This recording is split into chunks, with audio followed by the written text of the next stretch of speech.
কই বেটা মা, তোর সাথে একটু কথা বলতাম। তুই আগের মতো কথা বলিস না, তুই আমার মতো। আমিও তো তোর সাথে কথা বলছি না রে। পামাতে যা কি হয়েছে রে, আমি বুঝতেই পারছি না রে। জানিস জানিস, ওই মা বিটি পালাইছে।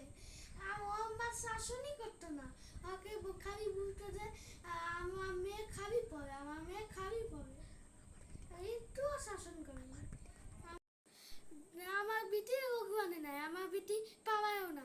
আমার বিটি 3টা 4টা বয়ফ্রেন্ড আছে, ও কিন্তু পাওয়াই না, কিন্তু ঘরে বসে টিকটক করে। আমারও আছে মেয়ে খুব না, আমার মেয়ের 2টা 3টা বয়ফ্রেন্ড আছে। মাসে 2 2 10 দিন ব্যাটে ব্যাট কাটায়।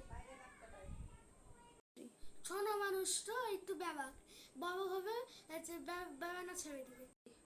তোমার মেয়ের বয়স কত হলো? আমার মেয়ের জানুয়ারিতে 25 বছর হবে, কিন্তু ছোট্ট।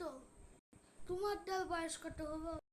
ফেব্রুয়ারিতে আমার মেয়েরও 30 বছর হবে, একবারে ছোট। রহিমের বৃত্তি বুড়া বয়সে পালাবো, 15 বছর। ওর মা বিয়া দেয় না। হ্যাঁ, একবারে বুড়ি। আমি একটু বাথরুম থেকে আসছি। এত সুন্দর সেন্ট টেনে দিয়ে আমার 2 বছর চলে যাবে। ট্যাপার মা এখন নাই, এখন এসি থেকে চুরি করবি। ঢুকাই ঢুকাই থাক, আমি গেলাম। ঠিক আছে, যা। যাই, মেঘলাদের বাড়ি যাই। ওদের বাড়ির খবর দেবে আসি। কালকে ওদের ঝগড়া লেগেছিল।